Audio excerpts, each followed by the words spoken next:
السلام علیکم ویئرز، میں زینب میر آپ سب کی خدمت میں حاضر ہوں اور آپ سب کو خوش آمدید کہتی ہوں اور امید کرتی ہوں کہ میری ساری وائی ٹی فیملی خیر و عافیت کے ساتھ ہوگی۔ آج کا سبق شروع کرنے سے پہلے میں آپ سب سے ریکویسٹ کرتی ہوں کہ کائنڈلی میرے چینل کو لائک کریں، کمنٹس کریں، سبسکرائب کریں اور بیل آئیکن کو لازمی پش کریں تاکہ آپ میری آئندہ آنے والی ویڈیوز کو بھی دیکھ سکیں اور ان کے اپڈیٹس حاصل کر سکیں۔ آج کے سبق کی ابتدا کرتے ہیں۔ آج ہم پڑھیں گے سورۃ آل عمران تلک الرسل پارہ کی آیت مبارکہ نمبر 35 تا 38 تک۔ آج کے سبق کی ابتدا کرتے ہیں۔ اعوذ باللہ من الشیطان الرجیم، بسم اللہ الرحمن الرحیم۔ اللہ کے نام سے شروع کرتی ہوں جو بڑا مہربان نہایت رحم فرمانے والا ہے۔ فلما پھر جب وضعتھا جنا اس نے، قالت بولی وہ عورت، ربی اے میرے رب، انی بے شک میں نے، وضعتھا جنی انسا ایک عورت، واللہ اور اللہ تعالیٰ علم خوب جانتا ہے، بما اس چیز کو وضعت جو جنا اس نے، ولیس الذکر اور نہیں ہے بیٹا مانند بیٹی کے، وانی سمیتھا اور میں نے اس کا نام رکھا مریم مریم، وانی اور میں تیری اعیذھا پناہ میں دیتی ہوں، بکا اس لڑکی کو، وذریتھا اور اس کی اولاد کو، من الشیطان الرجیم شیطان مردود سے، فتقبلھا پھر قبول کیا اس کو اس کے رب نے، ربھا اس کے رب نے، بھی قبول کرنا، حسن اچھا، وانبتھا اور بڑھا دیا، نباتن بڑھانا، حسناً اچھی طرح، وکفلھا اور کفالت کی اس لڑکی کی، زکریا حضرت زکریا علیہ السلام نے، کلما جب کبھی داخل ہوئے، علیہا اس کے پاس، زکریا علیہ السلام، محرابہ اس کے حجرے میں، وجدہ پایا حضرت زکریا علیہ السلام نے، عندہا پاس مریم علیہ السلام کے، رزقاً رزق، قالا کہا، یا مریم اے مریم، انا لکی ھذا کہاں سے آئی ہے تمہارے پاس، قالت تو وہ کہنے لگی، ہوا من عند اللہ وہ یہ سب کچھ اللہ تعالیٰ کے پاس سے ہے، ان اللہ بے شک اللہ تعالیٰ یرزق وہ رزق دیتا ہے، من یشاء جس کو وہ چاہتا ہے، بغیر حساب بغیر حساب کے۔ اس سے پچھلے سبق کے اندر ہم عمران کی بیوی حضرت عمران کی بیوی کے بارے میں پڑھ رہے تھے کہ انہوں نے اللہ تعالیٰ سے دعا مانگی تھی کہ یا اللہ مجھے اولاد دے، میں تمہارے راہ میں وقف کر دوں گی۔ اس زمانے میں رواج تھا اولاد وقف کرنے کا اللہ تعالیٰ کے گھر کی خدمت کے لیے، تو لیکن ان کے طرف اولاد میں بیٹی ہوئی تو وہ کہہ رہی تھی کہ ہائے حسرت و افسوس، کیونکہ خلاف توقع پیش آئی اور لڑکی قبول کرنے کا اس وقت میں رواج نہ تھا کہ لڑکیاں خدمت اللہ تعالیٰ کے گھر کی کرتیں، اور وہ اللہ تعالیٰ سے اس چیز کا افسوس کر رہی تھی، حالانکہ وہ جانتی نہیں کہ اللہ تعالیٰ تو ہر چیز پر قادر ہے، کیا ان کو نہیں پتا ہوگا کہ جو چیز تمہاری طرف جنی وہ کیا ہے، اور اس لڑکی کی قدر و قیمت تو خدا ہی جانتا ہے کہ جس طرح بیٹی کی خواہش اسے تھی وہ اس بیٹی کو کہاں پہنچا سکتا تھا۔ یہ بیٹی بذات خود مبارک و مسعود ہے اور اس کے وجود میں ایک عظیم الشان مبارک و مسعود بیٹے کا وجود ظہور ہوگا جو کہ حضرت عیسیٰ علیہ السلام تھے۔ حق تعالیٰ نے یہ دعا قبول فرمائی۔ حدیث میں ہے کہ آدمی کے بچے کو ولادت کے وقت جب ماں سے جدا ہو کر زمین پر آ رہتا ہے، شیطان مس کرتا ہے، مگر عیسیٰ علیہ السلام اور مریم علیہ السلام کو شیطان نے نہیں چھوا۔ اس کا مطلب دوسری حدیث کے ملانے سے یہ ہوا کہ بچہ اصل فطرت صحیحہ پر پیدا کیا جاتا ہے، یعنی کہ اس کی پیدائش کے وقت اس کی فطرت جو ہے وہ توحید ہوتی ہے، اللہ تعالیٰ کی وحدانیت ہوتی ہے، جس کا ظہور بڑے ہو کر عقل و تمیز آنے کے بعد ہوگا، لیکن گرد و پیش کے حالات اور خارجی اثرات کے سامنے بسا اوقات اصل فطرت دب جاتی ہے۔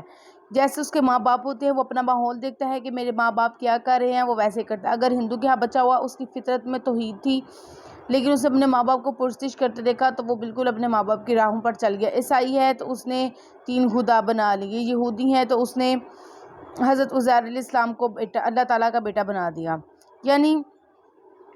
ہر بندہ فطرت توحید پر پیدا ہوتا ہے، فطرت خدا پہ پیدا ہوتا ہے، لیکن بعد میں وہ اپنے ماں باپ اور گرد و پیش کے حالات کو دیکھ کر اپنی اصل فطرت سے ہٹ جاتا ہے یا اس کی اصل فطرت دب کر رہ جاتی ہے، جس کو حدیث میں فَأَبَوَاهُ یہودانہ و ینصرانہ سے تعبیر کیا جاتا ہے۔ پھر جس طرح ایمان و اطاعت کا بیج اس کے جوہر فطرت میں غیر مرئی طور پر اللہ تعالیٰ کی طرف سے رکھ دیا جاتا ہے، حالانکہ اس وقت اس کو ایمان تو کیا موٹی موٹی محسوسات کا بھی ادراک و شعور نہیں ہوتا۔ اسی طرح خارجی اثر اندازی کی ابتدا بھی ولادت کے بعد ایک قسم کا مس شیطان سے غیر محسوس طور پر کی گئی۔ یہ ضروری نہیں کہ ہر شخص اس مس شیطانی کا اثر قبول کرے یا قبول کر لے تو آئندہ چل کر وہ اس بچے کے اوپر بھی اثر انداز کرتا رہے۔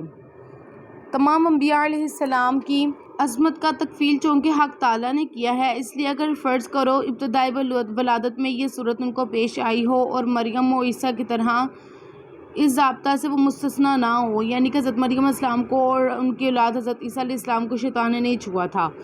لیکن اگر فرض کر لیا جائے کہ باقی تمام انبیاء علیہ السلام ان کی طرح مستثنا نہ ہو لیکن ان کو چھوا ہو، تو اس میں پھر بھی کوئی شبہ نہیں ہے کہ ان کے مقدس و معصوم بندوں پر شیطان کی اس حرکت کا کوئی مضر اثر قطعاً نہیں پڑ سکتا۔ فرق صرف اتنا ہوگا کہ مریم اور عیسیٰ علیہ السلام کو کسی مصلحت سے یہ صورت سرے سے پیش ہی نہ آئی ہو، اوروں کو پیش آئی ہو مگر اثر نہ ہوا ہو۔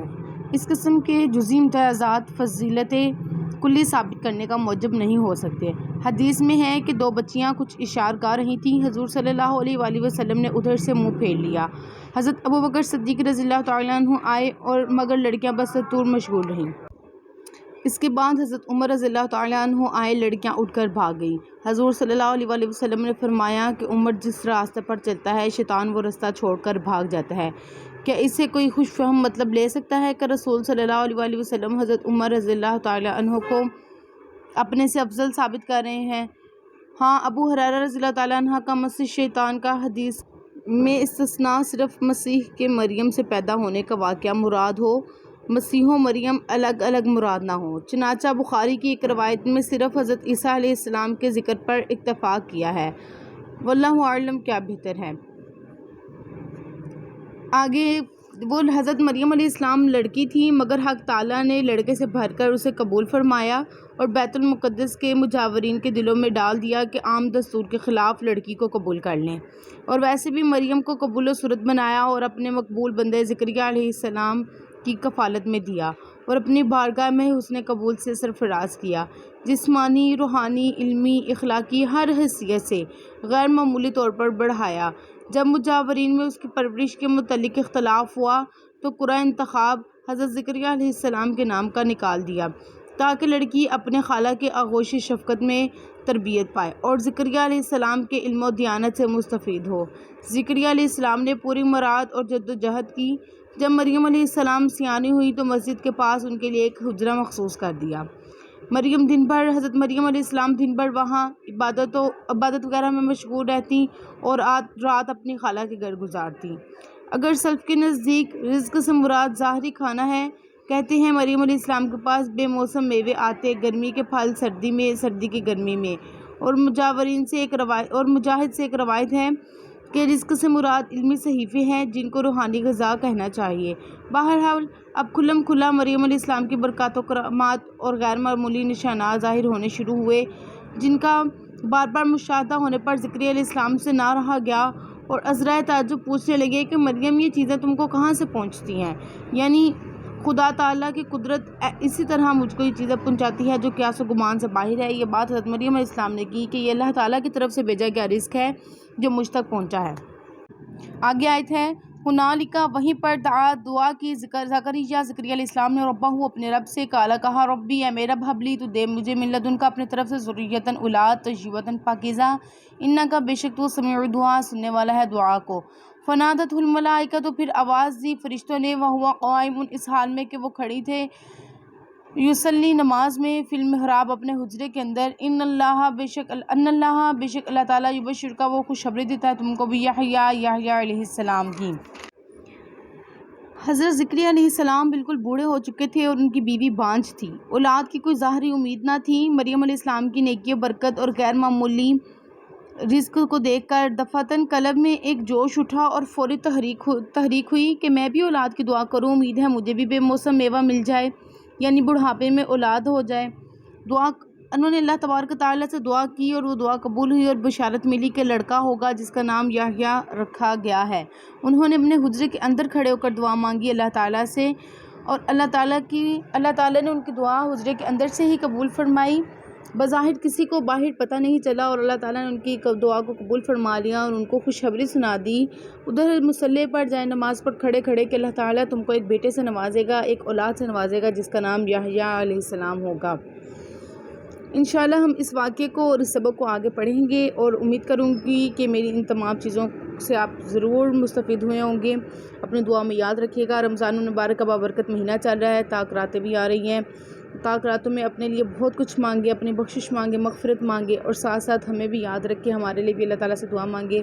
کیونکہ ایک حدیث کا مفہوم ہے کہ غیب کے لیے غیب کی دعا جلدی قبول ہوتی ہے، تو کسی کے پیچھے سے کی گئی دعا قبول ہوتی ہے۔ تو اپنی دعاؤں میں مجھے یاد رکھیے گا کہ اللہ تعالیٰ میرے لیے بھی دنیا و آخرت میں آسانیاں فرمائے اور آخرت کے مصائب و مشکلات سے محفوظ فرمائے، جنت الفردوس میں ہم سب کو اعلیٰ مقام عطا فرمائے، اور ہم سب کا پڑھنا پڑھانا قبول و منظور فرمائے۔ اسی کے ساتھ میں آپ سب سے اجازت چاہوں گی، فی امان اللہ۔